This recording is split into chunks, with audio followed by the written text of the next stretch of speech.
President Joe Biden is attempting to stop the discussion about whether he will drop out.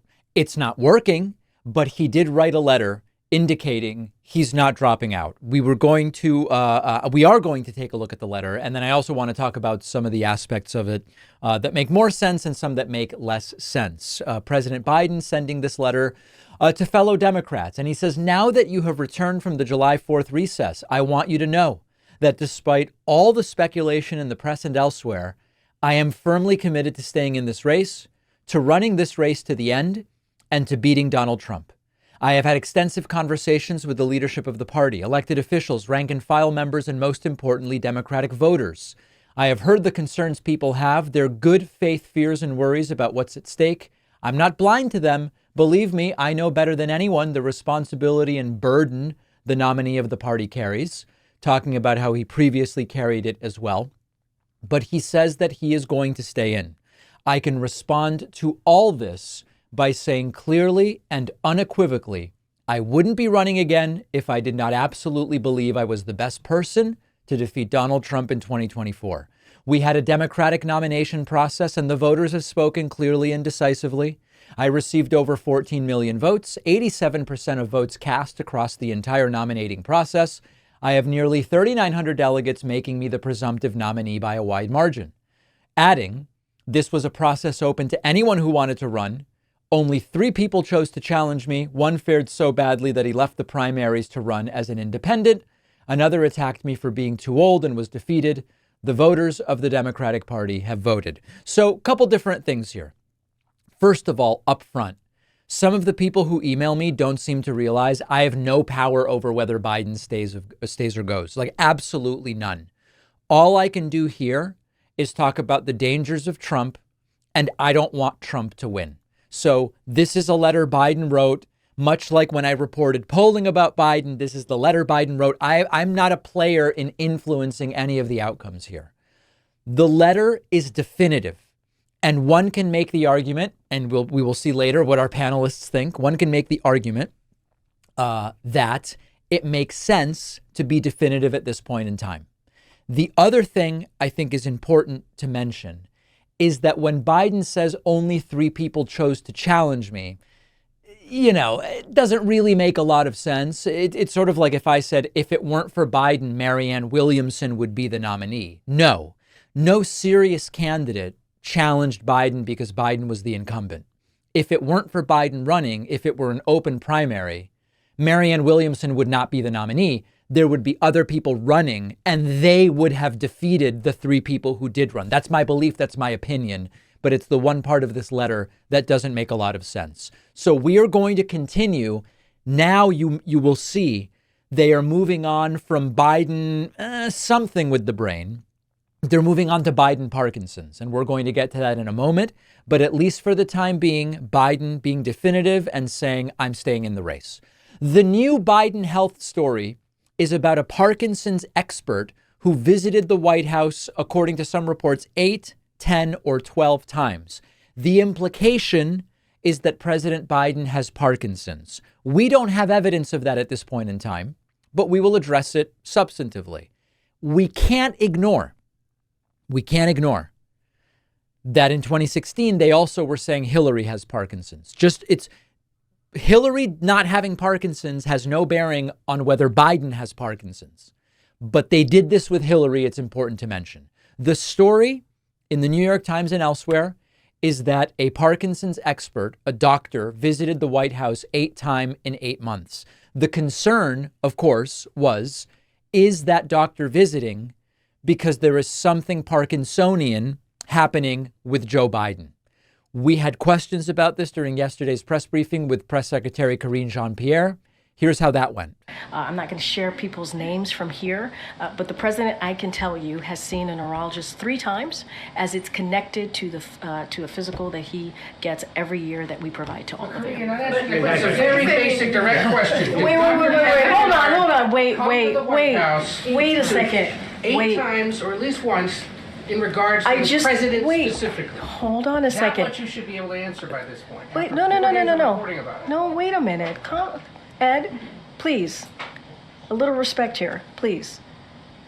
So every year around the president's physical examination, he sees a neurologist. That's 3 times, right? So I am telling you that he has seen a neurologist 3 times while he has been in this presidency. That's what I'm saying. I am telling you that he has seen them 3 times. That is what I'm sharing with you, right? So every time he has a physical, he has had to see a neurologist.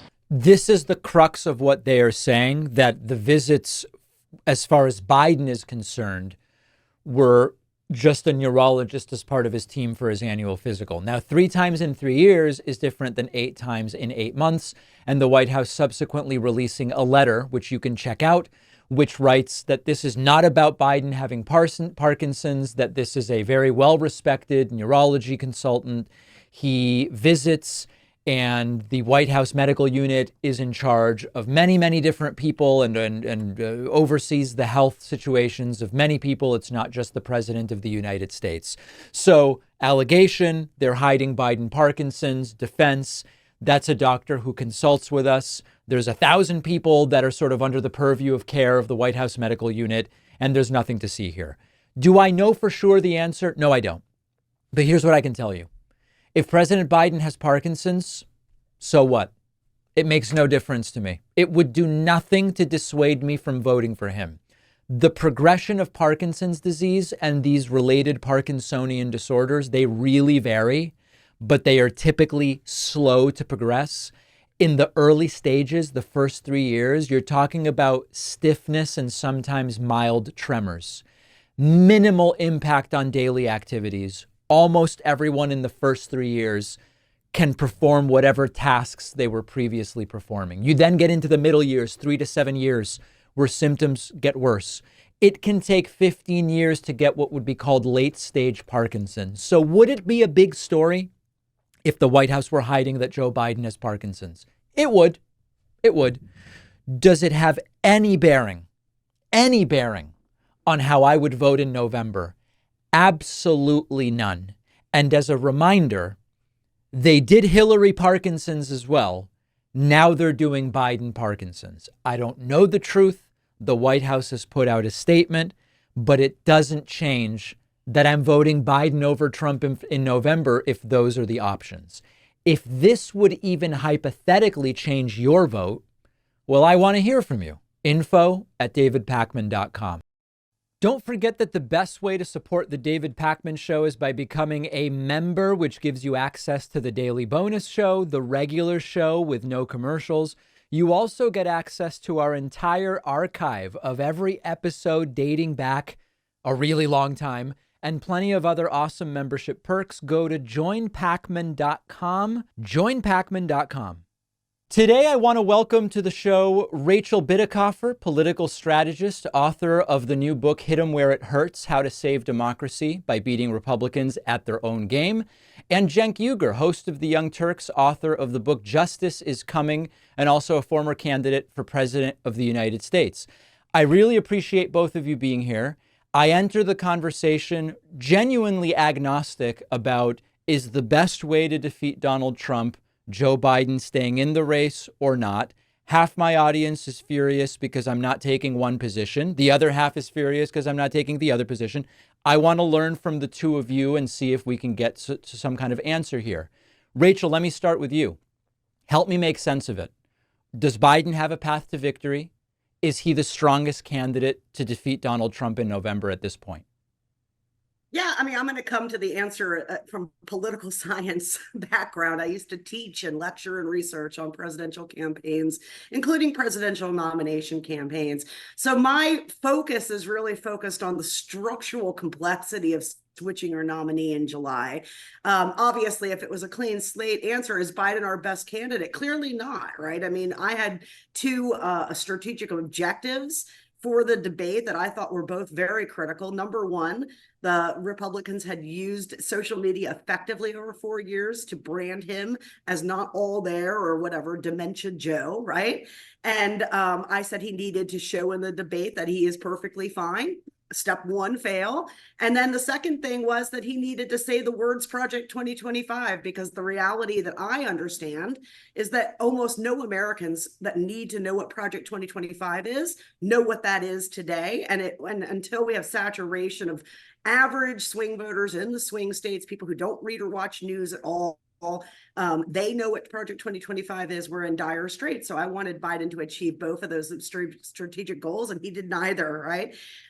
For me, though, the replace Biden thing is flawed, or at least the premise of it is very, very dangerous, because when you talk about moving the nominee, we have 159 field offices going in these 7 swing states. There's 11 field offices operating right now in Virginia. The organizational advantage that the Biden campaign team had through the incumbency advantage was the one thing that like made me sleep at night, understanding that the polling over the summer would not reflect the vast majority of people who are going to vote, because they do not pay attention to any politics and will not pay attention to it until after Labor Day. So it is very, the answer is, should we have a different nominee? Yes. In a perfect world, we would put a new nominee and everyone has their fill in the blank for that. And if it's not Kamala Harris, like, you got big problems, folks, because that's the sitting VP. You don't switch over a sitting VP without isolating their voters. And in this case, of course, Kamala is the first female Black president, or vice president. So it would be a double whammy, because it would isolate not just any voter, but it would be the core base voter of the Democratic Party. So it's very complex. The filing deadlines start in August. August 1st is the first filing deadline. It's for Pennsylvania. So we really only have a couple of weeks to sort it out. By the time the convention happens, most of the filing deadlines will have been passed. So it's something that either changes this week, or it really is going to be very complex. All right, let's hear from Cenk. So a few things there, Cenk. Number one, you had previously mentioned to us, we were thinking of having this conversation a couple days from now, and you said, I don't even think Biden will be in the race at that point. I'm curious whether you still feel that. Number two, if there is a replacement, Rachel's saying the only real choice is the Vice President Kamala Harris. Curious whether you agree on that. Feel free to respond to anything Rachel said. Yeah. So let's take it one at a time. So number one, Joe Biden's going to drop out of this race. The only question is when. And so I need people to focus on how disastrous it gets the later it is. So in a sense, Rachel's right in that it gets harder and harder as we go along, as you hit those deadlines, as you hit the convention. Past the convention, you think it's not even possible. It is possible, but he would basically have to step down from the presidency, and he will. He will definitely step down at some point. Why? Because, first of all, his numbers are catastrophic. So I appreciate that Rachel's honest and recognizes that he was a zombie in the debate. He was awful, didn't make a single point that he needed to make against an incredibly weak opponent like Trump. And so, okay, but the debate performance is just the indicator. It's like the tip of the iceberg that lets you know the iceberg is there, but it's not the iceberg. The iceberg is the numbers, but now there's a second iceberg, which forces the hands of the Democrats, which I'll get to in a second. But the main iceberg is the underlying numbers. So first of all, his top number is disastrous. New York Times and other places have him at losing by 6. This time in 2020, he was winning by 9. And he barely won the Electoral College at that point. So that's a 15-point difference. He had a 52% approval rating back then. Right now, he has a 36% approval rating. That's 16-point difference. That is insurmountable, totally, literally insurmountable, because it's never happened before in American history. No incumbent for any federal office has ever been in the 30s this late in an election cycle and come back to win, ever. The best politician that has ever existed has not been able to do it, let alone Joe Biden in this state. So it's over. He's definitely going to lose. So that's point one. And so if you're blue MAGA and you say, hey, I want to go down with the ship and I love leadership and I would rather obey and lose to Trump than defy leadership and have a chance of beating Trump. Okay, well, you made that bet and you can lie in it. But I, unlike a lot of Democrats, actually really, really want to beat Trump. If you really, really want to beat Trump, there's no argument for keeping Biden, none. But now the second iceberg is even more important, David, because The Republicans made one ad and then they stopped because they realized, oh no, if we keep going, Biden will withdraw. And they desperately want Biden to stay in the race because it's a guaranteed victory for them. And not just for Trump, but for all of Congress, because the ad they made was against Bob Casey. And they had Bob Casey hugging Joe Biden and wearing a Biden hat. And they said, how long did Bob Casey know about Joe Biden's condition? But he lied to you, and he keeps lying to you to cover up for Joe Biden. Da da da da da da da. Those ads are super effective. They're going to annihilate the Democrats in Congress. They're going to run that ad against every Democratic congressman and every Democratic senator. And it's totally going to work. You know why? Because 8 out of 10 Americans think that Joe Biden is not mentally healthy enough to be president. So you're not going to convince 8 out of 10 Americans that these people aren't lying to cover up for Joe Biden. Because it's not just that Joe Biden's incredibly weak and he gets attached to the Democrats. That's already terrible. But it's that they're all part of a cover-up while pretending and lying to the American people that Joe Biden is mentally healthy when 8 out of 10 Americans think that he's not. And if you're a blue MAGA and you go, no, I heard from Joe Scarborough, he's a dynamo behind the scenes, and I believe he's great. Okay, it doesn't matter what you believe. This is what people have to understand. And this is why I said Trump would win in 2016, even though I hate Trump. You can't judge it from your perspective. If you love Joe Biden, that doesn't matter at all. What matters is he going to win or not? What do the majority of Americans think? And now that jury's in, 8 out of 10, it's already over. So what will happen is, if Biden stays as he is, the egomaniac narcissist that he is, and he's the mad king, and he burns down the Democratic Party, at some point post-convention, for example, they'll realize, oh, now all of our poll numbers are 3 to 5 points lower. We're going to lose every purple state, every swing district, and we're going to lose some non-swing districts because now Biden's losing 3 to 6 non-swing states. Then they're going to panic. Then they're going to throw Biden overboard. They're going to pay Kamala. And then at that point, you can't just say he's not the candidate anymore. He would have to step down from the presidency. Then they panic and put in Kamala Harris as the president and Kamala Harris as the candidate. But by that time, it's probably way, way too late. So pick your poison. If you don't push him out now, you are risking the biggest disaster the Democratic Party has ever seen in our lifetime. Okay, Rachel. I just talked for a while, Cenk. so I'll get to Kamala Harris in a second. Go ahead. Yeah, so Rachel, I mean, weigh in on the math that Cenk is laying out, which is +9 4 years ago, -6 now, 15-point swing. If that's true, it seems ironclad.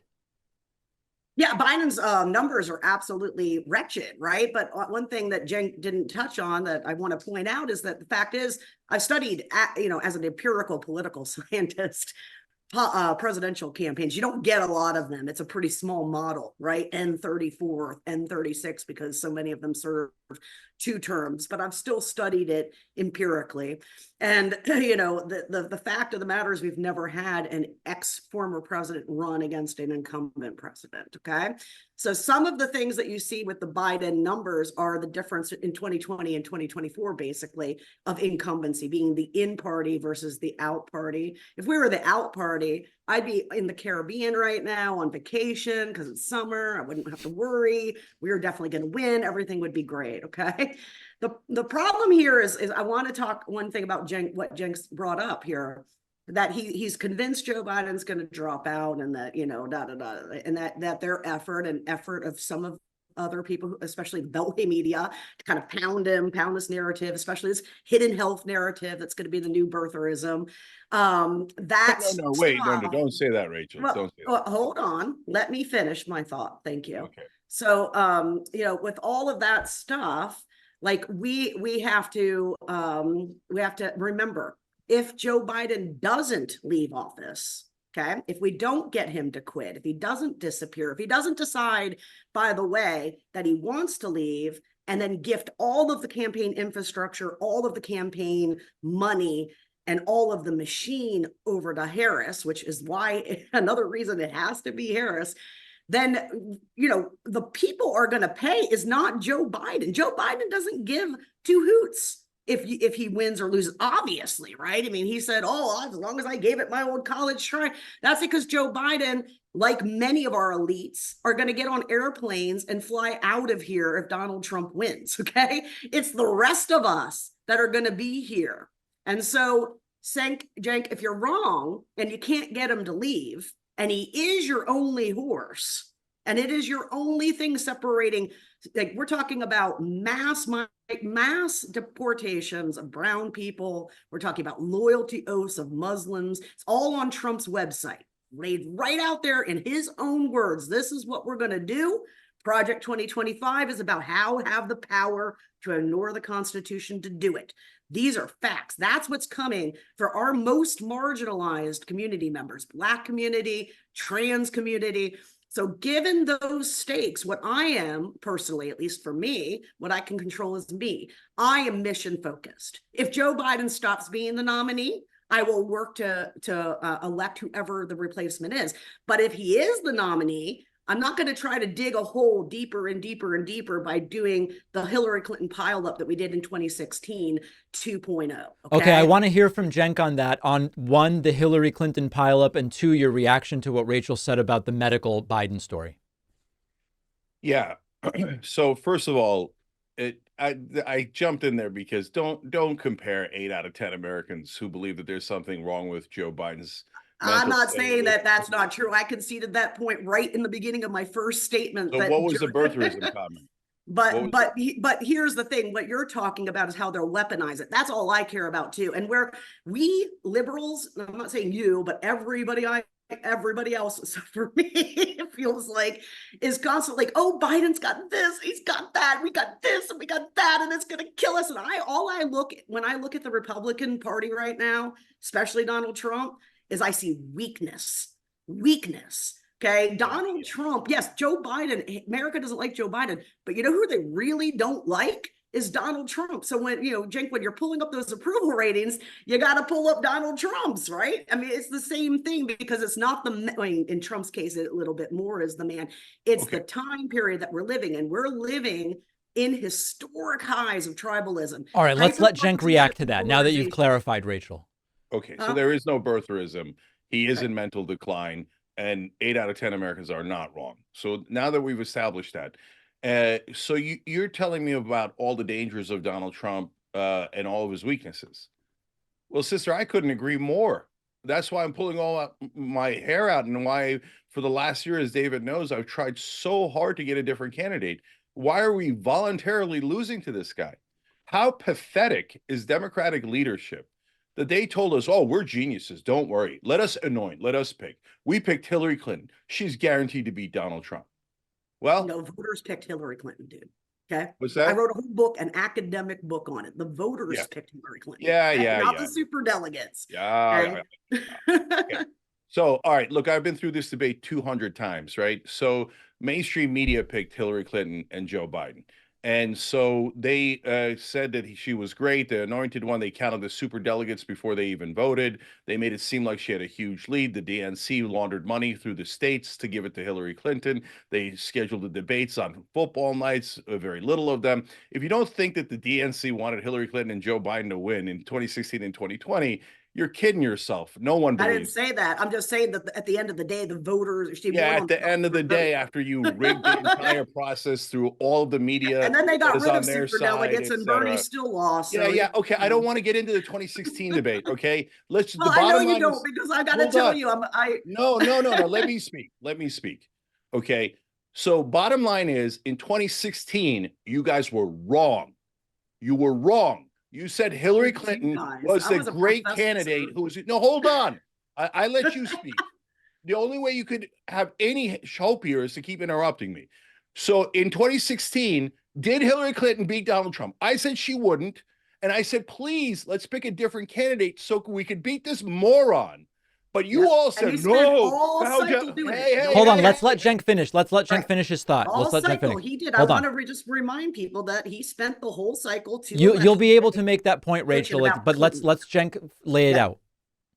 Every time we say pick a stronger candidate, for God's sake, look at the polling. Bernie was up by 12 points against Trump. I'm not relitigating Bernie. That's gone. That ship has sailed. And at this point, we're not going to pick a progressive. Those are Biden delegates. They're going to pick an establishment candidate. I'm not here to fight old fights. All I'm saying is Democratic leadership has been wrong all the time. Please snap out of the hypnosis of believing these morons. There's very stupid average people who are like, oh, who pays my checks? Hillary Clinton picked me at the DNC. I will support Hillary Clinton. Joe Biden picked me to run the DNC. I will support Joe Biden. They're self-interested. You think they can't read a poll? You think they don't have eyes and ears? They didn't see that debate?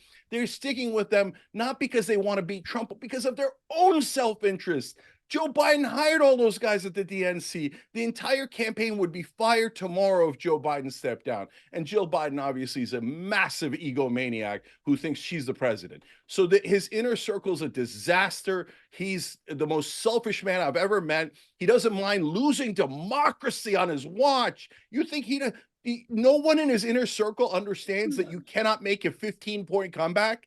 That's never been done in American history. And a guy who refuses to do interviews and can barely campaign is going to do the most miraculous comeback. There's no chance of that. So anyone who's arguing for Biden is arguing for Trump. They're saying, I don't mind if Trump wins. It's not that big a deal to me if Trump wins. When you see can I ask a question now? Can I ask you a question? Let me just finish this point, and I still haven't gotten the comment. I mean, I've heard your establishment rant. Hold on. You'll ask the question in a moment, Rachel. Cenk's wrapping up his thought here. All right. Okay, guys, if you stick with Biden, it is a guaranteed loss. If you go to another path, whether it's Kamala Harris or another, don't worry, super establishment, very corporate Democrat, okay? You actually have a chance to beat Donald Trump. If you pick someone other than Kamala Harris, all of a sudden we go from massive underdogs to favorites. We would be favorites. We'd gain about 10 points. Please don't throw away this election. Please don't put Trump back in charge. Rachel, the one thing you're right about is, look, I'm Muslim. You wanted to ban all Muslims from the country.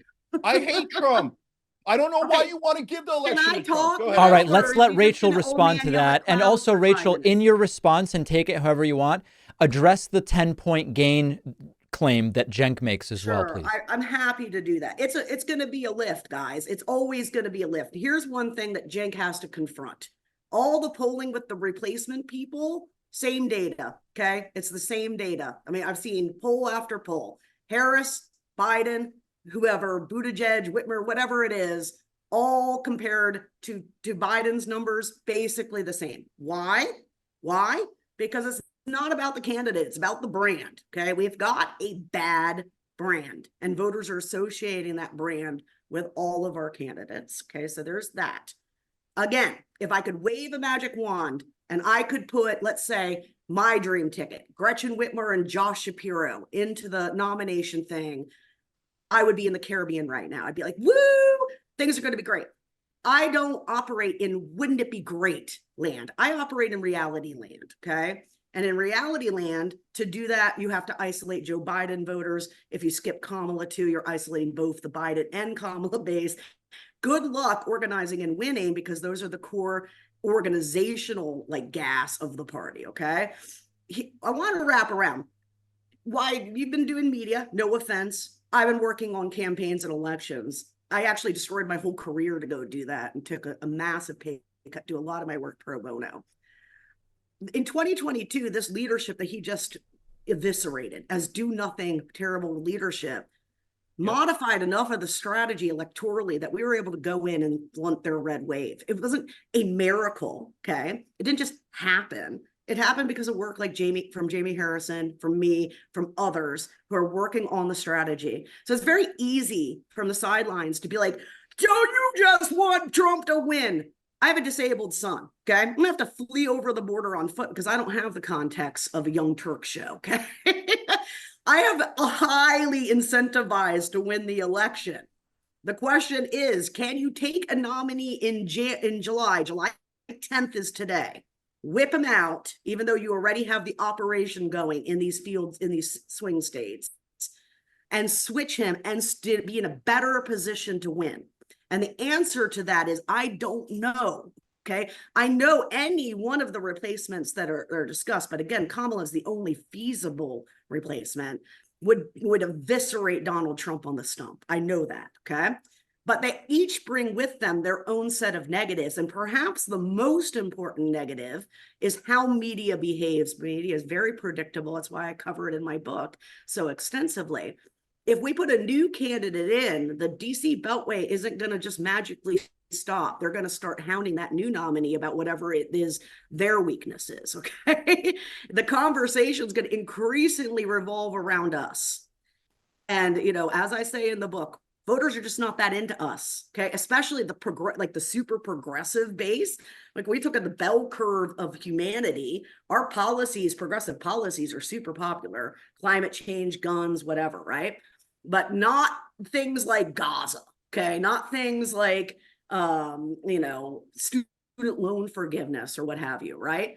We are very, very lucky if we can keep the conversation around what Project 2025 means for average Americans, because it's going to affect every single family in this country. I just randomly pointed at a page yesterday, looked it up. What is it? Eviscerates free school lunch for poor kids. Okay. So this allegation that somehow everyone's sitting in an office in DC, not caring what's going to happen with the election. I just want to really push back at that. It's very easy on the sidelines to call in. Trust me, I'm still largely on the sidelines calling in, right? Like, do this, do that.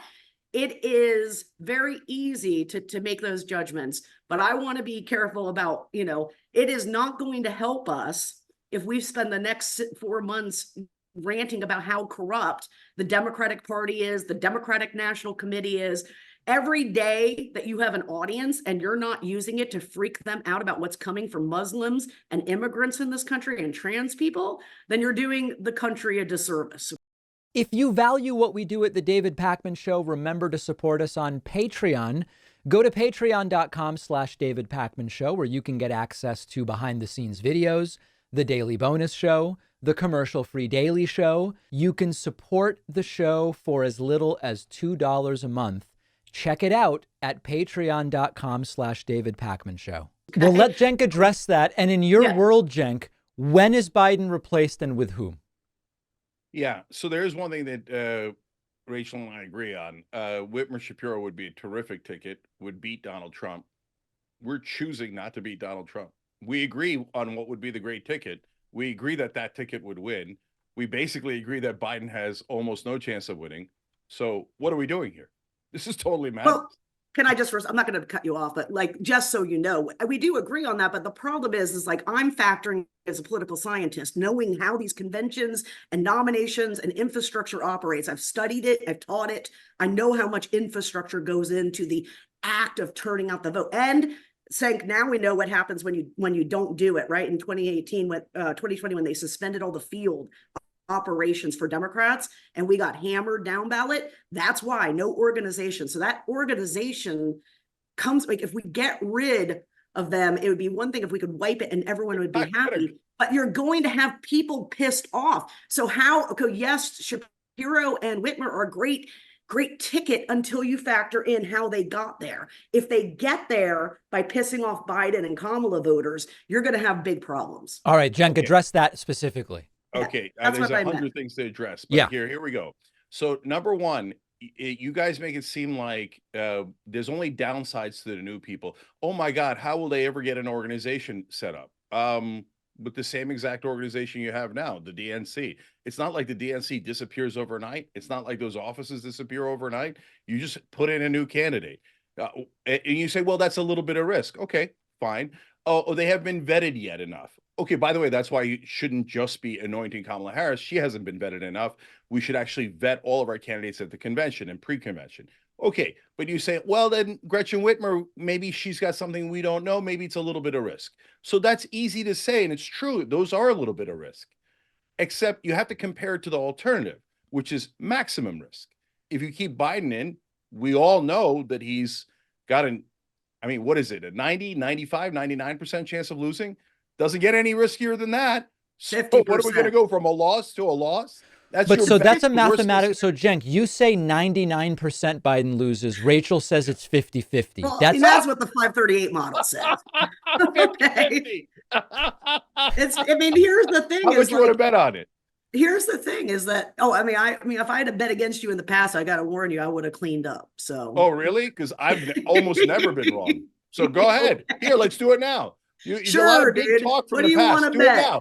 The $1,000. I don't have a lot of Joe money. Biden's going to quit. You want to bet on that? Because he's not going to quit, dude. And all we're going to do is an easy one for you, Rachel. It's a layup. If Joe Biden stays in the race, $1,000. I say, I don't here, have that kind of money. I'm sorry. No, and I'll give you a huge advantage. I say he loses every single swing state. Come on, take okay, $1,000. sure. Okay. I mean, it's hard to bet something like that, but I'd rather do it for like, $100, something I can afford. $100, $10, it doesn't matter. Okay. I'm a man of the people there, I don't. No problem. I just wanted it to be real enough stakes that it hurts both of us if we lose. So that Here's the thing. Like, I mean, if we lose the race, I mean, this is why I quit my academic job. I could have gone into think tank world. They wanted to pay me a ludicrous amount of money to come sit in DC. Okay. And instead I'm like, no. I got to fix how Democrats election year because we're going to lose in 2022. And we didn't. We held all the blue wall states. We should have lost them all. We held them all. Why? Yeah. Because of good strategy, right? No, and so that's not remotely true. Why was it then? Why was it, Cenk? Here's my counterpoint. No, hold on. I barely got to say anything. Yeah. Let Cenk lay it out. Let me address the 80 other things that were brought up. So number one, the reason we won in 2022 is because the Republicans are super unpopular and they took women's right to choose away. So, but that's not a Joe Biden thing. That's any Democrat would do better than the Republicans. In fact, all we're saying is, Jesus, just get to neutral. Just don't have a candidate that's a disaster, and you'll very likely win, as you did in 2022. It's not the strength of the Democratic brand. As you acknowledge yourself, the Democratic brand is bad. But then, Rachel, you don't take the next logical step. How did it get bad? It got bad because the DNC sucks. No, it's bad. Yes, it is bad because the DNC sucks. You're right. Okay. That is why I committed my career to. All right. So we agree on that point. Yeah. Okay. So, but it is also bad because we don't answer their propaganda. They're talking about us. Hold on, Rachel, though. Hold on. I'm monitoring time, and I want to make sure Cenk gets his time to fully lay this out. Address the DNC issue. So every time that we say, hey, can you please fix this? Like, for example, paid family leave polls at 84%. And a huge percentage, over 90% of Democratic voters, and amazingly, even 74% of Republican voters want paid family leave. So Joe Biden, can you please introduce paid family leave? It's a layup. And then you can go down the list, marijuana legalizations at over 70%. Raising the minimum wages over 2/3, on and on and on. And Biden just sits there and goes, nope, I'm not going to do it because my donors don't want it. And then when we say, hey, please, why don't you want to win? Then people like you turn around and say, oh, you're hurting us. Let us just keep sinking the brand with super unpopular policies for no goddamn reason when the Democratic voters actually have incredibly popular policies. Why don't you fight for them? Why don't you get them passed? If you got 2 or 3 of the easiest layups in the world passed, or even at this late date just proposed it, it would improve your brand. If you had a better candidate, it would improve your brand. But every time we suggest improving the brand, they go, you're being disloyal. You're a heretic. You're helping Trump. You're helping the Republicans. We should stay unpopular and have the worst candidate. How does that help Democrats? So every time you go to help, every time you go to fix, we get blamed. Well, okay, if you're not going to listen to anything we say, then okay, you're going to own the loss. You own 2016. You picked a terrible candidate. We told you, and we were totally right. And I told you a year ago, you talk about the sidelines. You kidding me? I entered the race, and I knew that it was desperation. And I told David on this show, I said, of course, the chance of winning is microscopic, but I'm so desperate to get a different candidate. If I just do a little bit better, or Dean Phillips just does it a little bit better, maybe we can get the popular Democratic governors into the race and actually win this thing. I've risked my entire career to try to make sure that we have a better candidate against Trump. And all I've gotten from the establishment guys is grief. Why are you trying to help? I think you're helping Trump by having us pick a better candidate. No, we should pick the worst candidate there is, that 8 out of 10 Americans think his brain's not even working. And we should just go to the, like lambs to the slaughter. If that is a brilliant idea of Democratic leadership, of course our brand sucks because our leaders suck. I need you to stop listening to them. It's like a form of hypnosis. Please trust yourselves if you're a voter. And if your gut is screaming Biden, then okay, go Biden, go Harris, whatever you need. But just make the decision yourself instead of loaning out your brain to the morons at the DNC and the morons at Morning Joe, who are always wrong. Just look at our track records. They're always wrong. So last thing is, there are no Biden voters that you're going to alienate.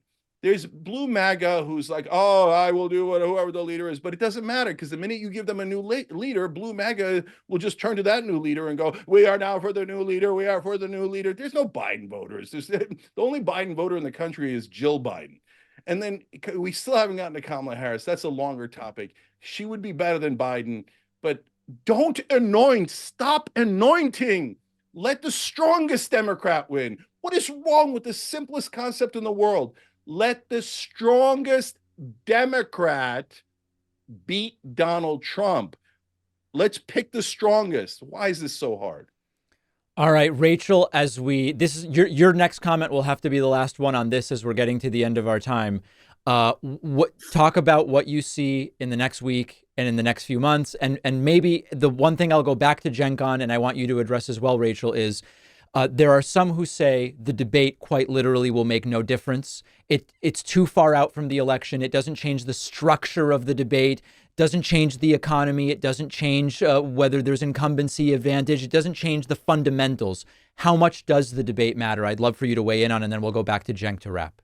Yeah, look, I mean, in our coverage, we hear it all the time, like, oh, the election's winding down, or we're coming into the final stretch, right? And I always point out to people, no, for everybody else, it hasn't started yet, and you can't make it start earlier, right? So the question was, can we? Because we had this unprecedented situation where Trump won't do the real debates, right? So we end up with this debate in June, and I, as a political scientist and forecast, that's what I do, right?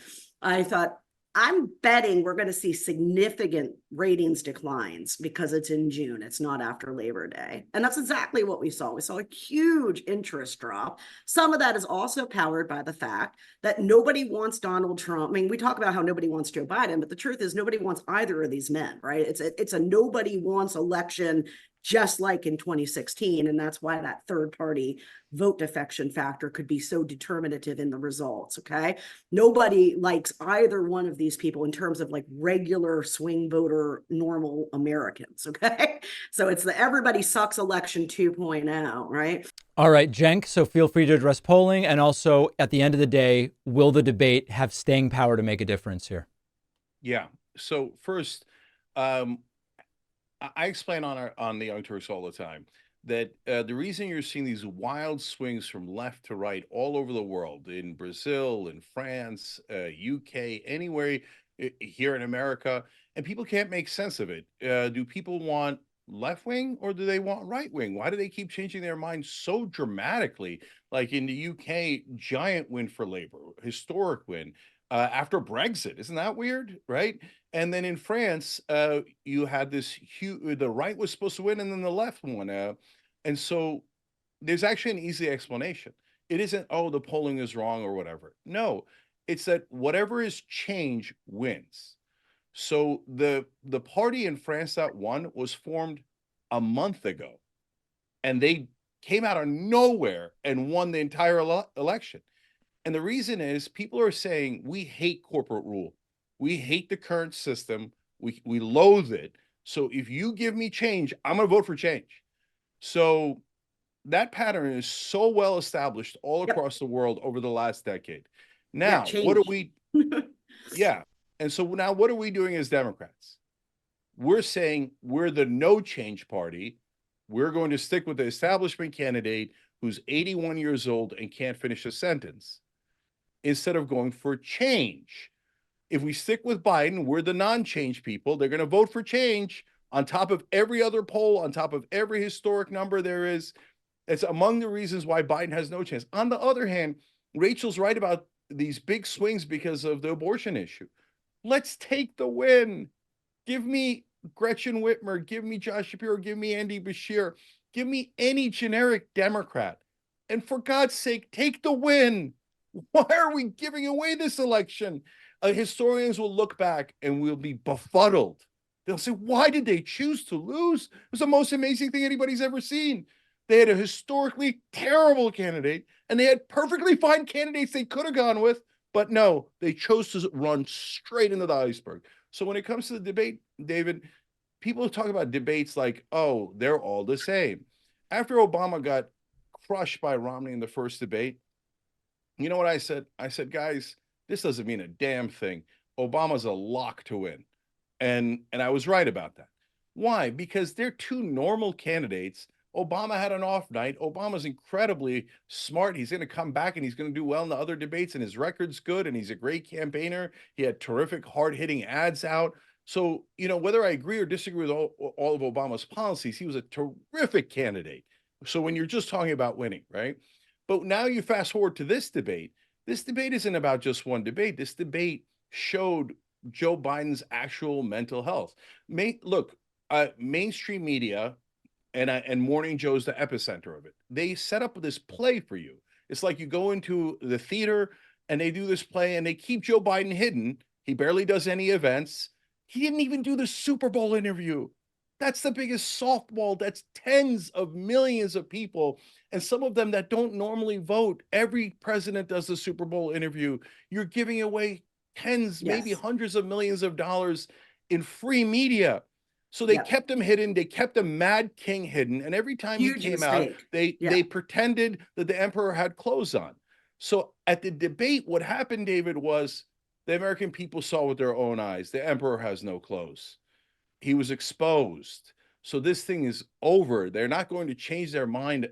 Joe Biden is not going to spring back to life and start doing, where's his press conferences? If I was accused of having mental or cognitive health issues, I would have done a 4-hour press conference. I would have done 12 of the toughest interviews you've ever seen, and I would have crushed them. Any good candidate would. Joe Biden still hasn't done any of those things because he's not capable of it. Well, listen, guys, Rachel, clarify, but we're way over time. An event in 12 days, and Biden's been out the whole time. Multiple events every day. That's true. That's true, and we've covered that. People know Biden is out very aggressively, just not doing the thing that he's not doing the things Cenk is pointing out, though. That's fair. Yeah. Listen, guys, we must end. We could go on another 45 minutes. We've been speaking with Rachel Bitecofer and Cenk Uygur. I so appreciate you guys taking time to talk to me today and to talk to each other. Thanks so much. Thanks for having me, and thanks for fighting with me, Cenk. You can lock that $100 in, though. I can afford that. Follow us on social media. Interact with the David Pakman Show community. See exclusive content. See when we're taking calls live. And stay up to date on other big show announcements. We post daily. Find us on Reddit, Twitter, Instagram, Facebook, Discord, and TikTok. All right, failed former President Donald Trump, now a convicted felon and civilly liable rapist, has exited hiding. Remember that Trump has been missing. He has an event at his own house this week, but otherwise has been essentially missing since the debate, maybe by design in the sense that he's trying to let the corporate media do his bidding. He emerged from hiding sort of to call into the Sean Hannity propaganda program on Fox News. Hannity tried to get him, first of all, softball interview. Trump still makes himself look like a fool. Hannity trying to get Trump to announce his running mate on his show. Trump says his plan is soon, but not quite yet. Let me ask you one last question, if I may. And I know this was last minute. Thanks for calling in tonight. And I want to ask you about your VP choice. How soon do you think you'll be making that choice, number one? Number two, we keep reading that there is a short list, and on the short list, we hear names like Senator Rubio, Senator Tim Scott, Senator J.D. Vance, Governor Burgum. Are those reports accurate? Are there other people maybe people aren't paying attention to? And when do you think you'll announce that? Well, we started off with a lot of people. We have a lot of good people, as they call it. We have a great bench in the Republican Party. The names that you mentioned, absolutely, they're under consideration. And I haven't made final decision, but I have some ideas as to where we're going. And a little bit, we wanted to see what they're doing, to be honest, because, it might make a difference. I don't know. I'm not sure that it would. But there are those that say Trump's waiting until he finds out what's going to happen with crooked Joe Biden. And we'll see what happens with Biden. But, I think probably within the next week and a half, Probably sometime. I'd love to do it during the convention. My people say that's a little complicated. You know, in the old days, they would announce the vice president during the convention. Today, with modern day technology, you can't do things that you could have done 50 years ago very easily. But probably a little before the convention, but not much. It could even be during the convention that we'd do it. I'd love to do it during the convention. I think it would be a very interesting build-up and important for the convention. It would make it even more exciting. It's going to be amazing in Milwaukee. If you announced it right now on this show, I think it would make a lot of news. I'm just saying. Well, if I did it, I'd love to do it with you. All right. So Hannity wants the announcement. Remember that Trump now, we know, has lied many times about this because 6-9 months ago during a town hall on Fox News, he said, I've already selected the person. They don't know. I haven't announced it, but I've already selected the person. Then Trump went back. I haven't selected. It's been narrowed down. The field has been expanded. I don't know if Trump even knows what's going on with his VP pick. By the way, joining Sean Hannity in his dire predictions, Trump says, we are going to have a terrorist attack on American soil. And they seem eager. I hate to say it, but they seem eager. Well, the one thing you haven't said tonight that you always say is that it's 100% certain that we're going to have a terror attack. And I agree with you on that. It's 100% certain. I mean, we're letting terrorists into our... I pray I'm wrong. I pray we're letting terrorists into our country at a level that we've never seen before. How can you be 100% sure that there's going to be a terrorist attack unless you're involved, right? I mean, and I'm not alleging that Hannity or Trump are involved, but they insist with this thing. How can you be so sure about something like that, a predictive claim like that, unless you know something we don't? And that would be a very scary scenario, of course. At another moment, Trump just seeming unhinged, ranting about World War III and how the military does things for him. Semi-running things, because he's not running things. The people that surround the Oval Office, the people that surround the Resolute desk, the beautiful Resolute desk, they're really running things in Washington, I suspect, and it's very bad. And, you know, he got them into the warfare and lawfare, many different terms you can use, but basically going after your political opponent, using the Justice Department, using local DAs, using local attorney generals, going after your political opponent. Nobody's ever seen anything like that. And, you know, there are those, I just read an article that it's been a positive for me, but it's not a positive. It's very unfair. It's fighting an unfair battle. But he's the one that got us into that. And all these lawsuits you see and everything else, that's all Biden inspired, meaning Biden people inspired. Remember, there's no evidence of that at all. And it's very sad. I think it's a very sad time for our country. We're not respected anywhere in the world. He's not respected. And our country is in very serious trouble. And I'll tell you what, if we're not careful, we're going to be right in the middle of World War III. And that will be a war like nobody's seen before because of the weaponry. The weaponry is a whole lot different than 2 army tanks going up against each other. This is a whole different world. A lot of predictions, 100% chance of a terrorist attack here on U.S. soil. We're absolutely going to be in World War III.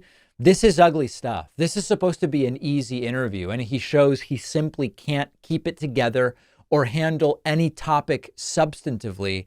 And then Trump, if you want any sign of how poor the moderation was during the presidential debate, it's Trump saying the moderation was good. Weak. I didn't know exactly what was happening. It was strange. I do have to say that the CNN, Jake and Dana, were really, they were pretty good. They were. I thought they were fair. I thought they were fair in the questions. I thought to me, but. And part of the reason, of course, that Trump perceived the moderation as fair is that it was negotiated, that the moderators would not interject with fact checking and there would be no visual fact checking on the screen.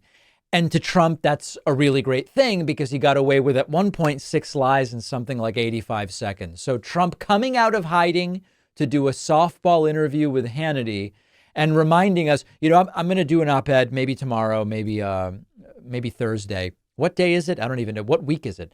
I'm going to make a commentary this week that for all the discussion about Biden, Trump should have already dropped out. And one of the things we shouldn't forget is that whatever your opinion is of President Biden's debate performance a week and a half ago, and my opinion is it wasn't good, Trump's debate performance was atrocious and is uniquely disqualifying to him as being president of the United States. So that's Trump. Let's now go briefly to Don Jr. Donald Trump Jr. claimed on his Rumble show Triggered. I know. He claimed on his Rumble show Triggered that he has heard that Biden will be resigning Friday. My question is it likely that Don Jr. is the guy who would know this? But let's listen to what he says first. This week, Biden says he's not going anywhere. Now, I don't know if I believe that. I've heard from a couple, people that are insiders, let's call it the big money lobbyist types that, he's going to resign on, or he's out on Friday. I don't know if that's accurate or not. We'll find out soon enough. So we'll see. But he has sources that Biden's getting out Friday. Now, the other funny thing about this is that so Bill O'Reilly made a claim about this, all sorts of different people. One little aspect to this I want to mention. There are folks with these predictions interchangeably talking about Biden's dropping out of the presidential re-election campaign versus Biden is resigning the presidency of the United States. I would love it for some of these folks to actually be questioned. Of course, they're rarely in a scenario where you can question them, but I would love for them to be asked, wait, just so I understand, are you saying Biden is removing himself as a candidate for re-election, or are you saying Biden is resigning the presidency? Because they're talking about these things interchangeably, and they are very different things. Now, important to mention, there are those, and this came up during our panel today, who believe that if Biden doesn't announce, I'm not running for re-election before the convention, it will be too late. And if and when Biden ultimately does drop out, he will have to resign. Why he would have to resign, I don't really know, but that's another hypothesis that's floating around. So does Don Jr. know something we don't know? Or is this another one of his made up ramblings, hopped up if I've ever seen it? You be the judge. We have a great bonus show for you today. We will talk about the search for Trump's VP. We will talk about the mysterious disappearance of South Dakota Governor Kristi Noem's official social media accounts. Where did they go? Why is her Twitter gone? What's going on? And we will also discuss the first Republican platform since 2016. It's been released. It's a doozy. It's filled with a lot of what you might expect. Get access to the bonus show by becoming a member at joinpacman.com and get that free Project 2025 white paper. Now 30,000 downloads. It's nuts. Crazy. Excuse me. I'm getting all choked up because of the white paper. You can get the white paper for free at davidpacman.com/Project 2025.